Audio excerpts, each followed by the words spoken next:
것처럼 성경으로 세상 보기, 오늘은 적그리스도의 유력한 후보 중에 한 사람을 좀 살펴보려고 하는데요. 우선 요한일서 2장 18절 한번 읽어볼까요? 예. 시작. 어린 자녀들아, 지금은 마지막 때니라. 적그리스도가 오리라 함을 너희가 들은 것 같이 지금도 많은 적그리스도가 있나니 이로써 지금이 마지막 때인 줄 우리가 아느니라. 이렇게 되어 있네요. 적그리스도가 온다 말씀하시네요. 아주 신비한 존재입니다. 그리고 영어 철자 X와 연관된 존재예요. X. 여러분, 성경에서요, 예수 그리스도 다음으로 가장 많이 언급되어 있는 인물이 바로 적그리스도입니다. 성경은 주님의 그리스도, 하나님의 그리스도인 예수 그리스도가 있는가 하면 마귀의 그리스도, 또 하나님의 그리스도가 아닌 다른 그리스도가 있습니다. 바로 적그리스도죠. 이제 그리스도란 말 자체는 뜻이 anointed, 그러니까 기름 부음 받은 자라는 뜻입니다. 기름 부음 받은 자. 여러분, 구약 성경에 보시면요, 적그리스도를 예표하는 18명의 사람들이 등장합니다. 카인부터 시작해서 님롯, 파라오, 사네림, 발락, 시스라, 아비멜렉, 아합, 골리앗, 사울, 압살롬, 하만, 나발, 여로보함, 유다, 헤롯, 솔로몬 등등. 몇 번 했을까요? 이렇게요. 그러니까 18명이니까 6 더하기 6 더하기 6이 되겠죠. 성경에서 예수님을 예표한 인물이 21명입니다. 7 더하기 7 더하기 7이네요. 숫자상으로도 좀 다르죠, 그죠? 여러분, 요한계시록 이제 보시면요, 우선 이 적그리스도는요, 구약 성경에 보시면 루시퍼로, 또 아시리아 사람으로, 작은 뿔로, 또 사나운 얼굴 한 왕으로, 장차의 말 통치자로, 또 자기 뜻대로 하는 왕으로 언급되어 있고요. 신약 성경에서는 이 적그리스도를 죄의 사람, 멸망의 아들, 불법의 신비, 또 저 사악한 자, 위키드, 저 사악한 자, 그리고 적그리스도, 또 비스트 짐승, 또 바닥 없는 구덩이에서 올라오는 짐승으로 불립니다. 적그리스도에게는 그의 이름과 숫자와 표가 있다고 기록되어 있습니다. 그러니까 성경에 기록된 그대로입니다. 이런 내용이에요. 근데 요한계시록 6장에 보면요, 이제 흰말 탄 자로 나오는 적그리스도가 등장하는데요. 이 흰말 탄 자는요, 활은 있어요. 근데 화살이 없습니다. 한마디로 평화로 정복하는 자입니다. 평화로 정복하는 자입니다. 활만 가졌습니다. 그래서 다니엘서 8장 25절에 보시면 같이 읽어볼까요? 시작. 그가 또 자기의 정책을 통하여 자기 손에서 속임수가 형통하게 하고 자기 마음속에서 자신을 높이며 평화를 빌미로 많은 사람을 멸할 것이요, 또 그가 일어서서 통치자들의 통치자를 대적할 터이나 그가 손으로 말미암지 아니하고 무너지리라 되어 있네요. 그러니까 적그리스도가요, 평화를 빌미로 많은 사람을 멸할 것이다 말씀하고 있습니다. 그러니까 적그리스도는 이제 뭔가 전쟁을 일으켜서 파괴하는 게 아니라 평화를 이용해서 평화를 이야기하면서 평화를 짓밟습니다. 적그리스도가요? 야, 그러니까 아까 흰말 탄 자가 활을 있는데 화살이 없는 것과 연관되어 있습니다. 그러니까 평화로 정복하는 겁니다. 그러니까 평화롭게, 평화로 모든 일을 처리한 적그리스도야말로 아주 긍정적 사고의 소유자라고 할 수 있습니다. 근데 다니엘서 9장에 보면 적그리스도가요, 이스라엘 민족과 한 이래 동안 7년간의 언약을 맺습니다. 이것을 이제 보통 평화협정이라고 합니다. 그래서 환란 초기에 이스라엘과 한 이래 동안 평화협정을 맺습니다. 이 7년 대환란입니다, 이것이요. 근데 대환란 중간쯤에 3년 반이 지나고 난 그때 이제 이 언약을 파기하고 희생물과 봉헌물을 그치게 하는 일이 벌어질 것입니다.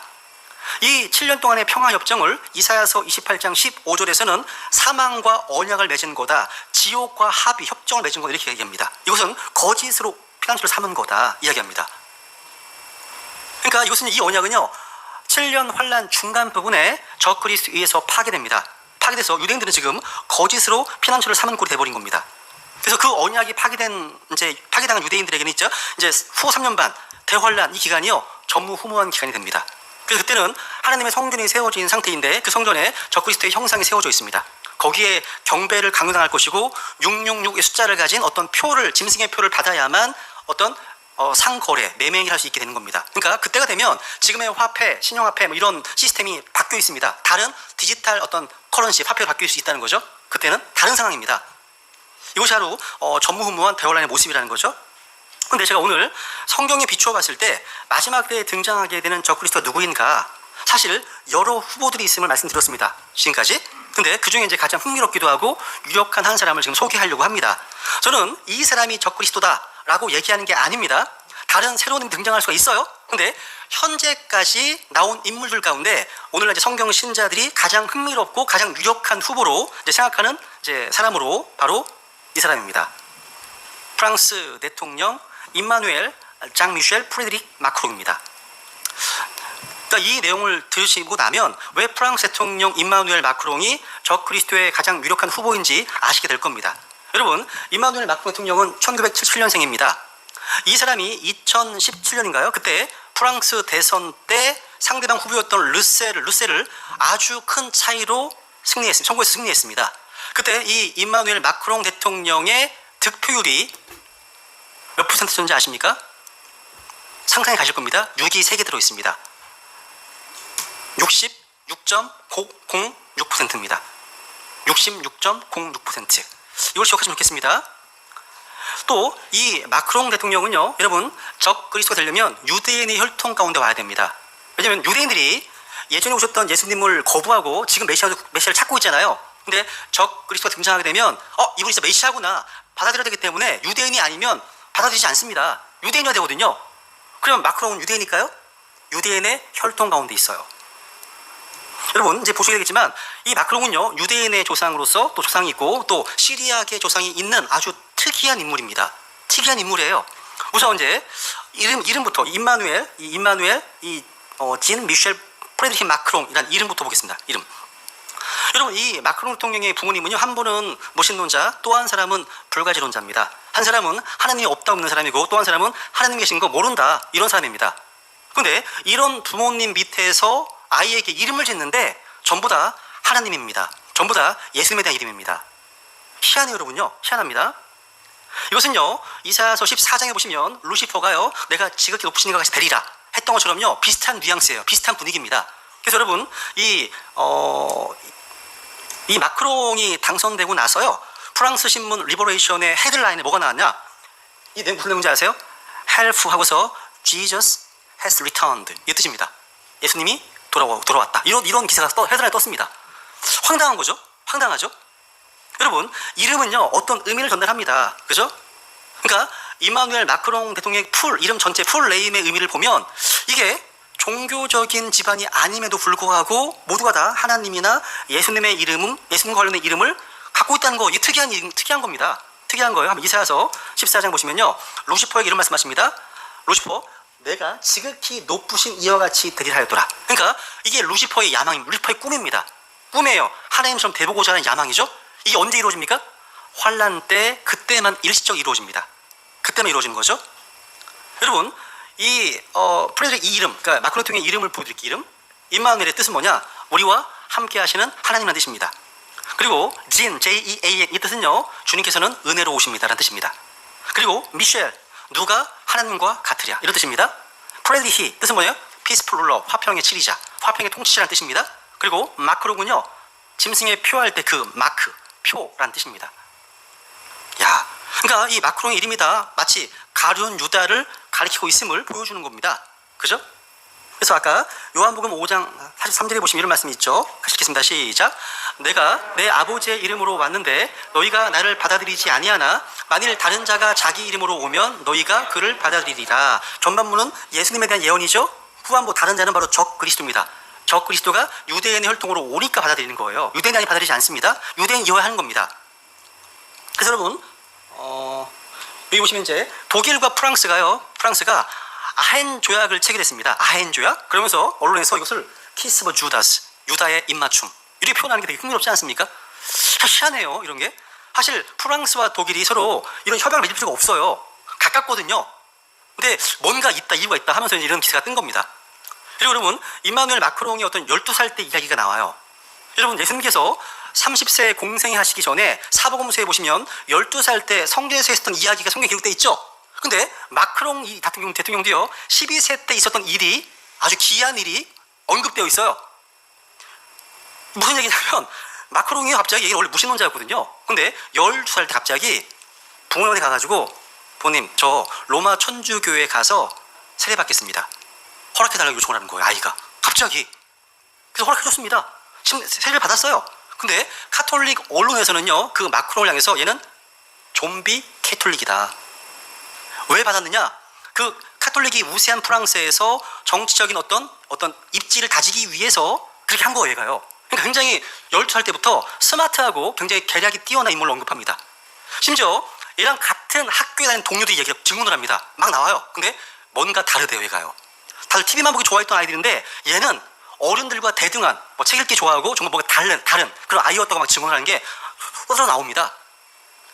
그래서 여러분 그래서 이 마크롱이 그 당시 예수의 학교였던 그 당시에 선생님이었던 자기보다 25살 많았던 선생님과 결혼했습니다.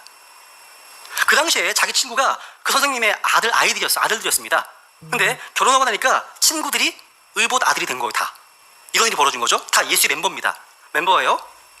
그리고 여러분 이 마크롱의 계보 가운데 여기 보시면요, 유대인의 조상 그러니까 1700년대 족보로 올라가면요, 마크롱 족보로 올라가 보면 1700년대 6대 7대로 올라가면요, 뭐 마르구, 루이스, 야쿠에스, 헤세라 이름 붙여진 헤시 가족이 언급돼 헤시 가족이 나옵니다. 근데 헤시 가족의 기원은 다 유대인입니다.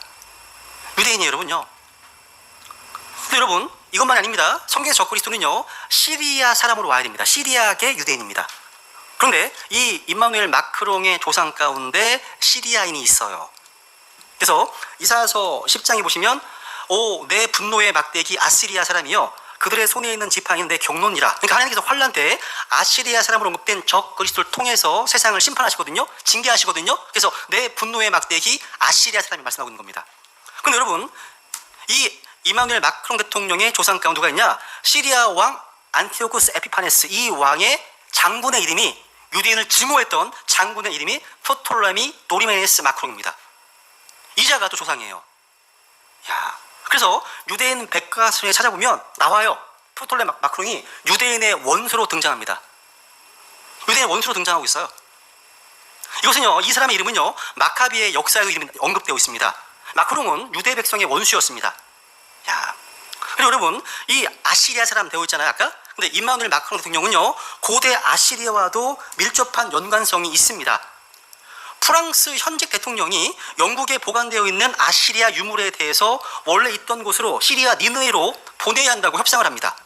그래서 언론에서는요, 어떤 설명할 수 없는 이유 때문에 마크롱은 그 유물들이 오늘날 이라크에 위치했던 그 니느웨 지역으로 돌아갈 수 있도록 관심을 보였고 그 일에 밀접한 관여를 하고 있다는 겁니다. 그러니까 프랑스 언론들도요, 자기 대통령 이 마크롱이 왜 아시리아 유물에 관심을 갖고 있는지 궁금해합니다. 이상한 일이라는 거예요. 이것만이 아닙니다. 이 적그리스도는요, 로마와도 밀접한 연관이 있어야 돼요. 계시록 18장 나와 있잖아요, 그죠? 여러분 이 마크롱은요, 로마 교황과 굉장히 아주 친밀합니다. 자주 만나요. 특히 요즘 코비드 19 때문에요, 전 세계 누구도 리더가 안 되려고 그래요. 이 문제 해결하기 위해서. 이때 이제 마크롱이 등장해서 지금 뭔가 일을 하려고 하는 모습이 보입니다. 그리고 더 웃긴 사실은요, 임마누엘 마크롱 대통령이요, 압도적인 득표로 프랑스의 대통령이 된 지 8주 만에 이 사람이 무슨 얘기를 하냐? 자신이 로마의 신 주피터처럼 프랑스를 다스리겠다고 선언합니다. 여기 나와요. 그죠? 자신이 프랑스를요, 로마의 신 주피터처럼 통치하겠다. 이렇게 선언했습니다. 충격이었습니다, 이게요. 충격이었습니다. 또한 이 적그리스도 또 마크롱은요, 글로벌 엘리트들과 깊은 연관이 있습니다. 여러분 마크롱은 어렸을 때부터 예수의 학교를 다녔습니다. 예수의 아시죠? 예수의 전 세계 무대 뒤에서 지금 아주 활발하게 일하는 마계 군대 제스위트가 있습니다. 그 학교를 다녔습니다. 그죠? 근데 이 마크롱이 결혼한 이후에 지금 여기 나와 있는 이제 이 여자가 자기 선생님이었으면 25살 많은 선생님이었거든요. 이 여자랑 결혼을 했어요. 했는데 지금 이 영분이죠. 이 영분이 이렇게 얘기를 합니다. 뭐냐면 마크롱은 다른 아이들과 같지 않았습니다. 마크롱은 10대가 아니었습니다. 마크롱은 다른 어른들과 대등한 관계를 가지고 있었습니다. 증언합니다. 그리고 결혼까지 한 겁니다. 선생님과 제자가 서로요. 그리고 마크롱이 직장을 이제 가지면서 어디로 처음 갔냐? 로스차일드가가 운영하는 투자은행가로 일합니다. 그러니까 마크롱은 로스차일드와 바로 관계를 맺게 되었고 곧바로 프랑스 대통령 홀란드 아래에서 경제수석 비서관의 일까지 합니다. 너무나 빨리요. 30대의 나이에. 교회 장관을 30대 초반, 중반에 한 거예요. 어떻게 이렇게 빨리 올라갈 수 있었을까 얘기를 합니다. 그리고 마크롱은요, 2014년도에요, 헨리 키신저가 초대를 합니다. 어디? 빌더버그 회의예요. 코펜하겐에서요. 이때 30대 중반의 나이였습니다. 빌더버그는요, 글로벌 엘리트들의 모임입니다. 세상에서 가장 부유하고 가장 강한 사람들의 모임입니다. 거기에 초대를 했습니다. 그리고 2017년 39살의 나이에 프랑스 역사상 가장 젊은 나이에 대통령이 되었습니다. 66.06% 득표로요. 이것은 마크롱의 어떤 선택이 탄의 작품이었음을 보여주는 것이 아닐까 이렇게 얘기를 합니다. 그리고 대통령 당선된 이후에 뭐를 냈냐? 피라미드, 전시안을 배경으로 한 상태에서 대통령 당선 연설을 했습니다. 자, 머리 뭐 보이시죠? 이게 그죠? 보이시죠? 그죠? 이게 우연이 아니라는 거예요. 그래서 오늘날 저 그리스도의 유력한 후보가 많이 있잖아요. 뭐 쿠시너도 있고, 뭐 사우디의 어떤 왕세자도 있고요. 그리고 또 영국 헨리 왕자도 있고 있는데 여러 후보들 가운데서 현재까지 마크롱 후보가 가장 유력 후보가 아닐까 이런 얘기가 있다는 거 그냥 한번 성경을 좀 비춰봤습니다. Je crois que notre génération doit savoir que la bête de l'événement est là. La bête de l'événement est là. Et elle arrive. La conviction qu'il existe une transcendance, oui. Quelque chose qui dépasse, qui vous dépasse, qui vous a précédé et qui restera. The study that just came out of Sweden that is just so alarming. In fact, reverse transcribes and installs DNA into the human genome. Installs DNA into the human genome. Wow. Put it into the DNA of the person. And we were told that that messenger RNA could not go into your DNA, but put it into the DNA of the person.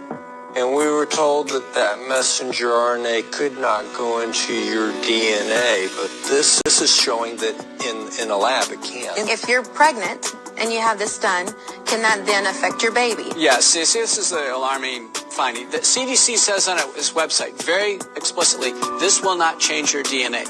The paper that came out of Sweden. Now, there'll be many more to confirm it, and the steps are to A, confirm it.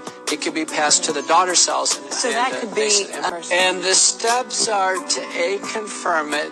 It could be passed to the daughter cells. So that could be